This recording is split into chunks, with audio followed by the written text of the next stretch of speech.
एक बार फिर से स्वागत है आप सभी का। अब रुक करते हैं न्यूज मंच में हमारी तीसरी आज की महत्वपूर्ण खबर का, जहां भारत ने एक बार फिर से दुनिया को चौंका दिया है। जी हां, विकास की रफ्तार अब सिर्फ जमीन या आसमान तक नहीं बल्कि परमाणु ऊर्जा के उस स्तर तक पहुंच चुकी है जहां भविष्य की ताकत तय होगी। जी हां, भारत का प्रोटोटाइप फास्ट ब्रीडर रिएक्टर अब क्रिटिकल श्रेणी में पहुंच चुका है। और सिर्फ एक रिएक्टर नहीं है ये, बल्कि भारत के 3 चरणीय न्यूक्लियर प्रोग्राम का एक मजबूत दूसरा कदम है, जिससे अब भारत सिर्फ ऊर्जा उपभोक्ता नहीं बल्कि ऊर्जा निर्माता बनने की दिशा में आगे बढ़ रहा है। और एक ऐसा देश जो जितना ईंधन खर्च करेगा उससे कहीं ज्यादा पैदा करने की क्षमता भी रखेगा। और सबसे बड़ी बात, थोरियम, जिसका दुनिया में सबसे बड़ा भंडार अकेले भारत के पास है। आखिर कैसे काम करेगा ये फास्ट ब्रीडर रिएक्टर और कैसे यूरेनियम से बनेगी प्लूटोनियम और फिर थोरियम से पैदा होगी बिजली, बताएंगे आपको, साथ ही करेंगे चर्चा। उससे पहले आपको दिखाते हैं न्यूक्लियर पावर भारत की एक और छलांग। जी हां, न्यूक्लियर पावर में भारत ने एक और छलांग लगाता हुआ भारत नजर आया है। और इसमें सीधे तौर पर हम कह सकते हैं कि न्यूक्लियर प्रोग्राम पर एक बड़ा अपडेट हाल ही में शेयर भी किया गया है, जिसको लेकर के लगातार पिछले काफी लंबे समय से तैयारियां भी की जा रही थी।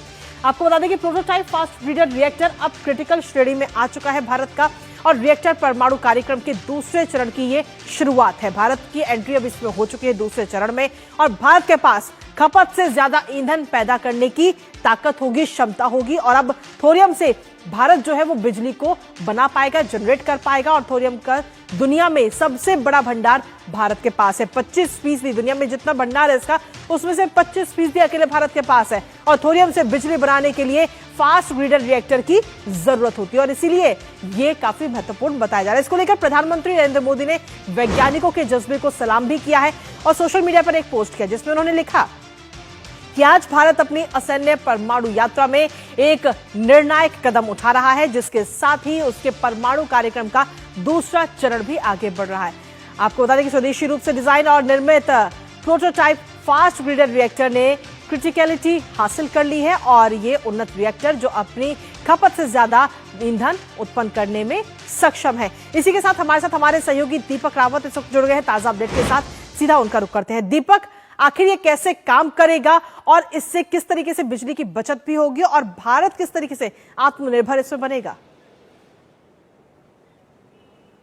जी कृतिका, इसको बेहद आसान शब्दों में हम अपने दर्शकों तक समझा सकें तो उसका ये मतलब निकलता है कि हमारा देश पिछले कई सालों से 2 चीज़ों पर काम कर रहा था। पहला ये कि कम से कम ईंधन इस्तेमाल हो ताकि बिजली बनाई जा सके, और दूसरा आगे चलकर हम भविष्य में ऐसी प्रणाली पर काम कर सकें कि हमें अपने जो प्राकृतिक संसाधन हैं, अपनी जो संसाधन हैं, उस पर हम अपना जो है बिजली बना सकें, हमें बाहर के देशों पर निर्भरता नहीं रहेगी। अब इसी को लेकर देश में बहुत सालों से काम हो रहा था। अब वो काम कैसे हो रहा था, अब इसको समझिए कि जो अब प्रोटोटाइप फास्ट ब्रीडर रिएक्टर हमने बनाया है वो इस तरीके का है कि जब हम पहले बिजली जो बन रही थी यूरेनियम का इस्तेमाल करके बिजली बनती थी, लेकिन जब बिजली बनाने में यूरेनियम का इस्तेमाल होता था तो उसमें प्लूटोनियम निकलता था। वो प्लूटोनियम अब जो है वो इस्तेमाल होगा इस फास्ट ब्रीडर रिएक्टर में, और उसके बाद ये आगे चलकर उसमें इस तरीके का ईंधन तैयार करेगा कि जितना ईंधन ये खा रहा है उससे कई गुना ईंधन ये तैयार करेगा। यानी कि आप इसको ऐसे समझिए कि किसी गाड़ी में अगर हम पेट्रोल का इस्तेमाल कर रहे हैं तो वो गाड़ी पेट्रोल